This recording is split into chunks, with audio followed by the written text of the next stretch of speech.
Okay, deep breath, literally everybody.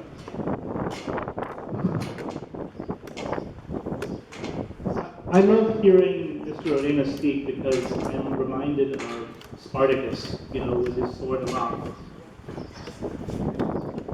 We are gathered here again on the steps of the county courthouse, which is on the traditional land of the Kumeyaay and Patani. This courthouse was completed in 1924, you can believe it. That is almost 100 years ago. So it's very ironic.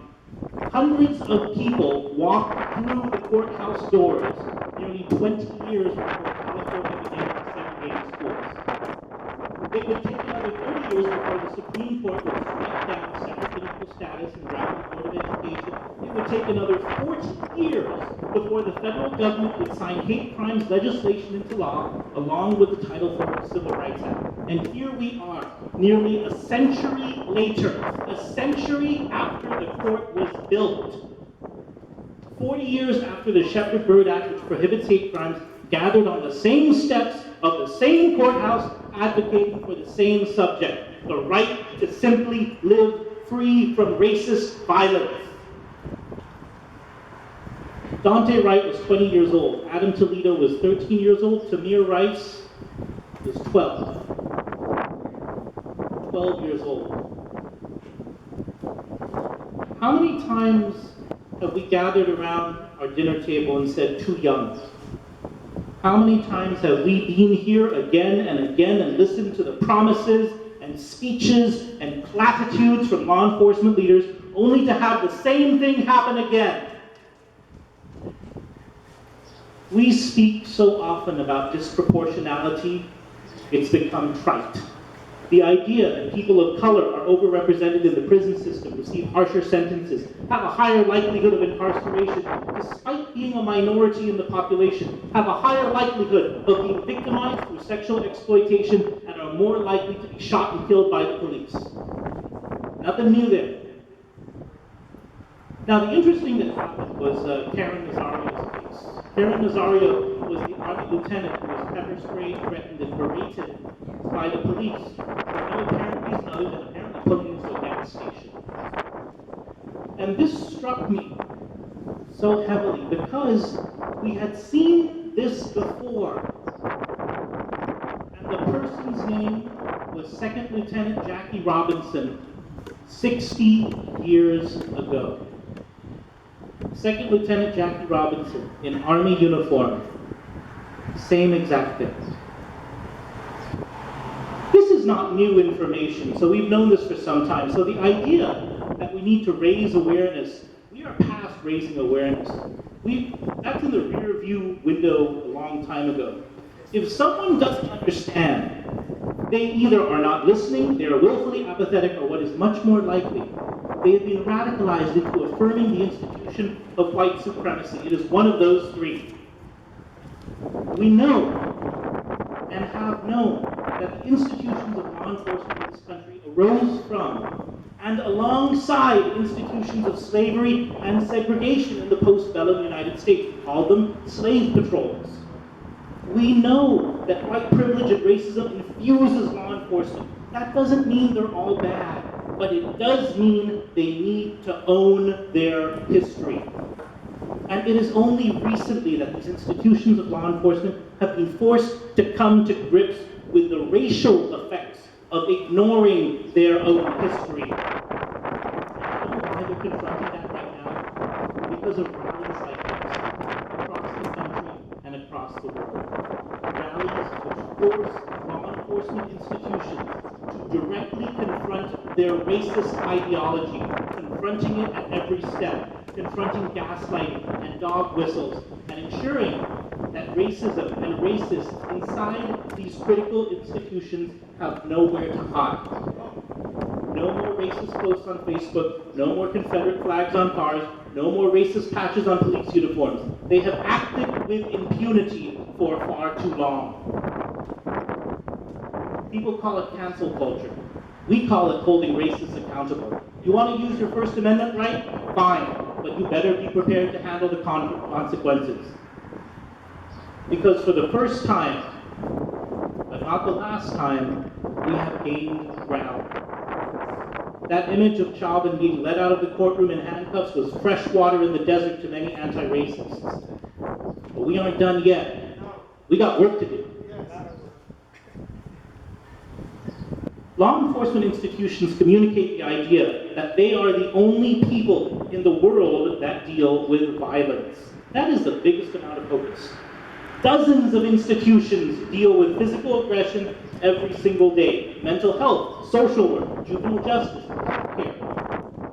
And amazingly, they don't end up killing people of color. Why? Two reasons. One, those institutions have embraced the idea that there is white privilege and they don't stand for it. And two, the professionals in those institutions act with integrity and humility, and they do the work of allyship and anti-racism. So, what am I talking about? What is the work of anti-racism? It's the work you're all doing. But I'm talking about the Minneapolis police chief testifying against Chauvin, sending the message that violence like this will not be tolerated. I'm talking about Philadelphia DA Larry Krasner declining prosecution on minor drug cases to reduce incarceration of communities of color. I'm talking about prioritizing diversion, treating people rather than incarcerating them, reforming the cash bail system, which disenfranchises the poor, underprivileged, and communities of color. I'm talking about law enforcement agencies having a policy for every single officer to be trained in crisis intervention. A non-violent, non-aggressive way of dealing with crisis. And more than that, I'm talking about making sure that we have leaders who are anti-racist, leaders who have integrity. The title of this rally was enough, and we have had enough of this. The road we walked, which began in Montgomery and Selma and ended in Washington, that road is strewn with the bodies of grandparents and relatives and elders and young people. People who fought for every inch of their civil rights. And we will be damned if we're going to walk that road for another 50 years, because we can't. We won't. So we get up today, and tomorrow, and the next day, and we remember to do one thing. We remember to make good trouble. Good trouble.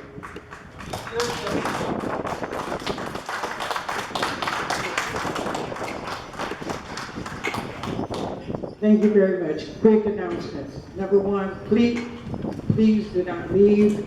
We want you, once we conclude, we'd like for you to come up here for on the steps for a photo op, please. The other thing is Raul will be going around for those who do not have a cell phone or prefer to just give their information out so we can keep in contact. I believe that's it. Right now, we have the esteemed Dr. Mark Wheeler from San Diego State University, Imperial Valley County campus. Thank you.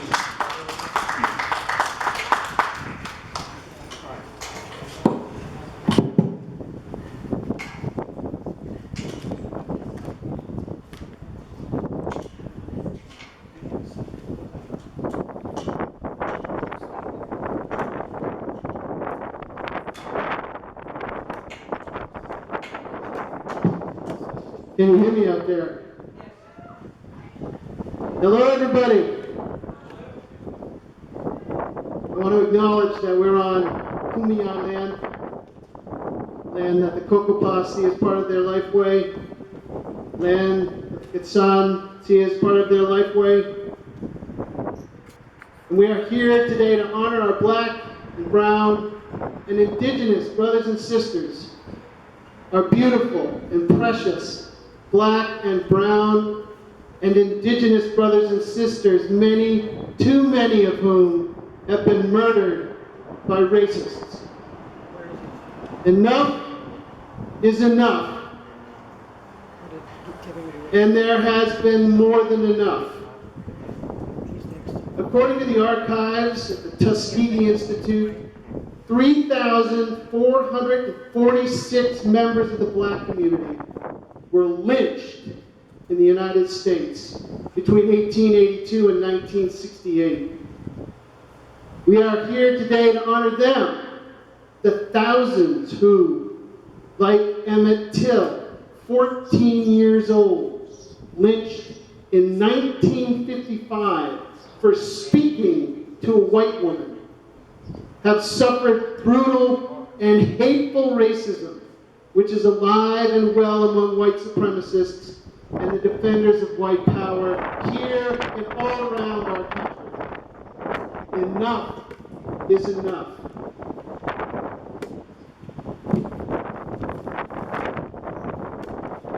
And there has been more than enough. As of this March, 30 black civilians and 20 Hispanic civilians have been shot dead by police in the USA. In 2020, 241 black civilians and 169 Hispanic civilians were shot dead by police. The rate of black civilians shot dead by the police in the USA is 2.5 times the rate for white civilians. The rate of Hispanic civilians shot dead by police in the USA is nearly twice the rate for white civilians. And yet, there are 38 million black citizens in the USA, 59 million Hispanic citizens, and 192 million white citizens. There are 5 times as many white people compared to black people in the USA, but black people are shot by police more than twice as often. Enough is enough. Let us remember these people. Vontae Wright, black, 20 years old, killed by law enforcement in Minnesota on April 13th, 2021, on suspicion of having a weapon. Breonna Taylor, black, 27 years old, killed by police in Kentucky on March 13, 2020, during a raid on her boyfriend's apartment. Adam Toledo, Latino, 13 years old, in the 7th grade, shot dead by a police officer in Chicago on March 29, 2021, on the suspicion of having a weapon. Tony McDade, black, transgender, 38 years old, killed by police in May 2020 on suspicion of having a weapon. Marvin David Scott III, black, 26 years old, choked to death by detention officers in Texas on March 14, 2021 for exhibiting strange behavior. Tyrell Wilson, black, 33, shot dead by police in San Francisco on March 11, 2021, on the suspicion of throwing rocks.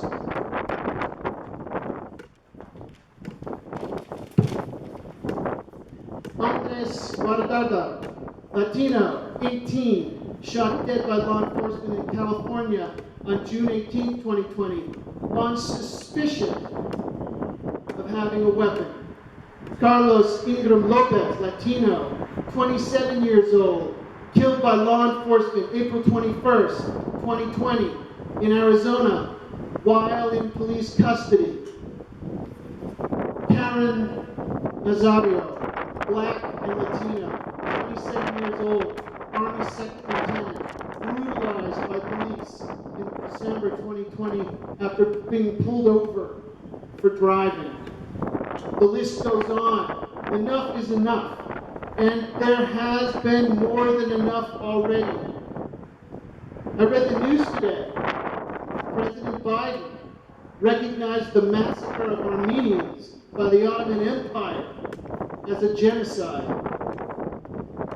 It is estimated that 1.5 Armenians were killed by the Ottoman government in a campaign of forced marches and mass killings. Recall that the term genocide was defined in 1944 by a Polish lawyer named Raphael Lemkin, who lost 49 members of his Jewish family in the Holocaust. Approximately 6 million members of the Jewish community were murdered in the Nazi German campaign of genocide.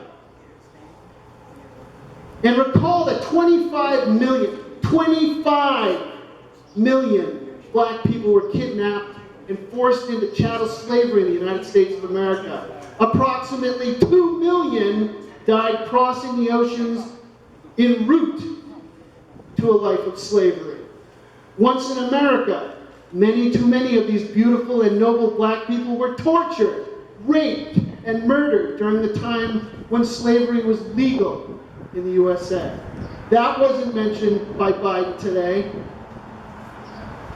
25 million souls. And now recall that scholars estimate that since 1492, nearly 200 million indigenous people were killed in the Americas and continue to be killed in the Americas.